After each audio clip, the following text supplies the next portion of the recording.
اعوذ باللہ من الشیطان الرجیم بسم اللہ الرحمن الرحیم۔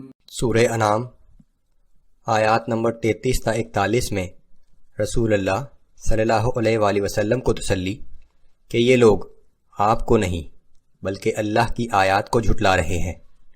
اس سے پہلے بھی رسولوں کو جھٹلایا گیا تھا، پھر اللہ نے ان کی مدد کی۔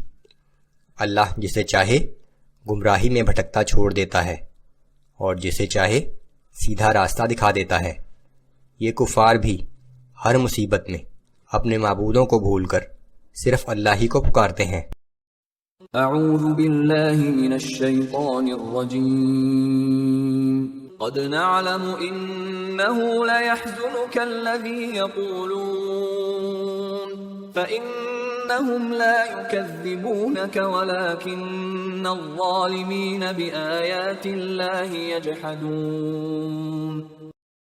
اے پیغمبر صلی اللہ علیہ وآلہ وسلم، ہم جانتے ہیں کہ ان لوگوں کی باتیں آپ کو غمزدہ کر دیتی ہیں، لیکن یہ ظالم لوگ آپ کو نہیں چھٹلاتے بلکہ اللہ کی آیات کا انکار کرتے ہیں۔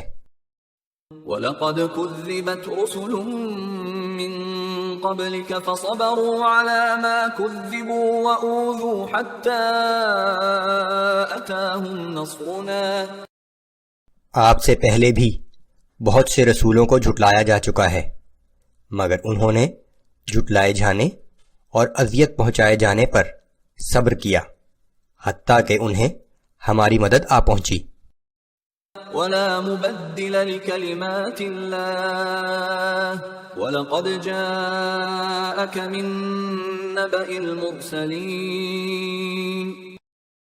اللہ کی باتوں یعنی وعدوں کو کوئی نہیں بدل سکتا، اور بے شک بہت سے گزشتہ رسولوں کی خبریں آپ تک پہنچ بھی چکی ہیں۔ وَإِن كَانَ كَبُرَ عَلَيْكَ إِعْرَاضُهُمْ فَإِنِ اسْتَطَعْتَ أَن تَبْتَغِيَ نَفَقًا فِي الْأَرْضِ أَوْ سُلَّمًا فِي السَّمَاءِ فَتَأْتِيَهُم بِآيَةٍ۔ اگر ان کافروں کی بے توجہی آپ پر گراں گزرتی ہے اور آپ میں استطاعت ہو تو زمین میں سرنگ بنا کر یا آسمان میں سیڑھی لگا کر ان کی تسلی کے لیے کوئی معجزہ لے آئیں۔ منکرین کا اصرار تھا کہ آپ بھی کوئی ویسا ہی معجزہ دکھائیں جیسا موسیٰ علیہ السلام یا دوسرے رسول دکھاتے رہے ہیں، لیکن حقیقت یہ ہے کہ پچھلی کوئی قوم معجزہ دیکھ کر بھی ایمان نہ لائی تھی، اور جس کا نتیجہ یہ ہوا کہ انہیں اللہ کے عذاب نے ہلاک کر دیا۔ لیکن اللہ کی یہ حکمت تھی کہ ان مشرکین مکہ کو ابھی کچھ اور مہلت دی جائے۔ ان آیات میں اسی چیز کو دہرایا گیا ہے کہ بالفرض آپ کوئی نشانی لے بھی آئیں تو یہ لوگ پھر بھی ایمان نہیں لائیں گے۔ وَلَوْ شَاءَ اللَّهُ لَجَمَعَهُمْ عَلَى الْهُدَى فَلَا تَكُونَنَّ مِنَ الْجَاهِلِينَ۔ اور اگر اللہ چاہتا تو خود بھی ان سب کو ہدایت دے سکتا تھا، لہذا آپ ان لوگوں میں سے نہ ہو جائیں جو اصل حقیقت کا علم نہیں رکھتے۔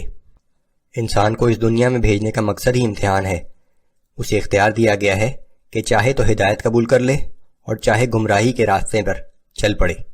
بالآخر قیامت کے دن اس کے انہی اعمال کی بنیاد پر اس کے لیے ہمیشہ ہمیشہ کے لیے جنت یا جہنم کا فیصلہ کیا جائے گا کہ اس دنیاوی زندگی کا یہی مقصد ہے۔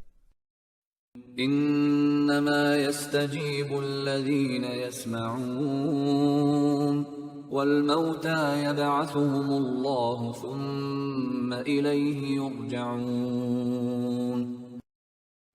ہدایت تو وہی لوگ قبول کرتے ہیں جو سننے کی صلاحیت رکھتے ہیں۔ یہ کفار تو ان مردوں کی طرح ہیں جو سن نہیں سکتے۔ اللہ انہیں روز قیامت ہی زندہ کرے گا، پھر وہ اسی کے سامنے پیش کیے جائیں گے۔ وَقَالُوا لَوْلَا نُزِّلَ عَلَيْهِ آيَةٌ مِّن رَّبِّهِ۔ وہ کہتے ہیں کہ اس رسول پر اس کے رب کی طرف سے کوئی نشانی کیوں نہیں نازل کی گئی؟ قُلْ إِنَّ اللَّهَ قَادِرٌ عَلَىٰ أَن لينزل آية ولكن أكثرهم لا يعلمون۔ آپ فرما دیجئے کہ بے شک اللہ ایسی نشانی اتارنے پر قادر ہے، لیکن ان لوگوں میں سے اکثر اس کے نتائج سے واقف نہیں ہیں کہ اللہ کا یہ ضابطہ ہے کہ معجزہ لانے کے بعد بھی اگر قوم ایمان نہ لائے تو اسے ہلاک کر دیا جاتا ہے۔ وما من دابة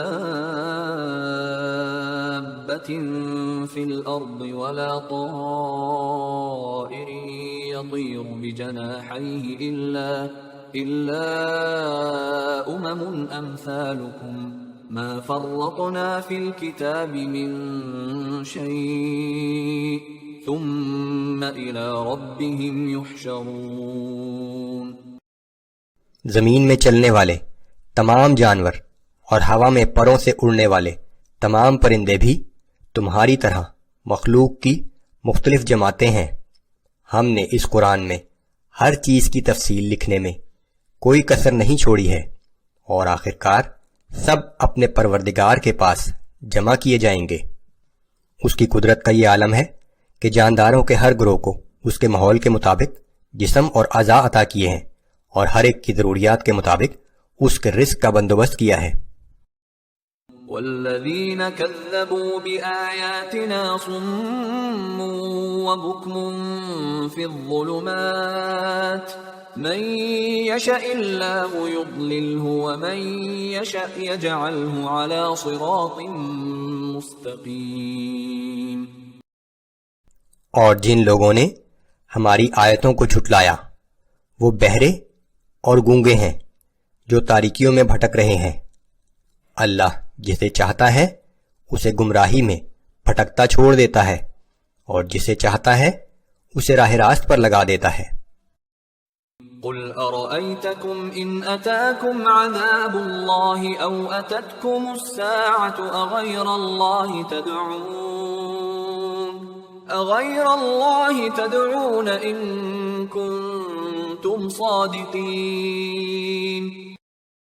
اے پیغمبر صلی اللہ علیہ وآلہ وسلم، ان لوگوں سے پوچھو کہ اگر تم سچے ہو تو یہ بتاؤ کہ اگر تم پر اللہ کا کوئی عذاب آ جائے یا قیامت کی گھڑی آ پہنچے تو کیا اس وقت بھی اللہ کے سوا کسی اور کو پکارو گے؟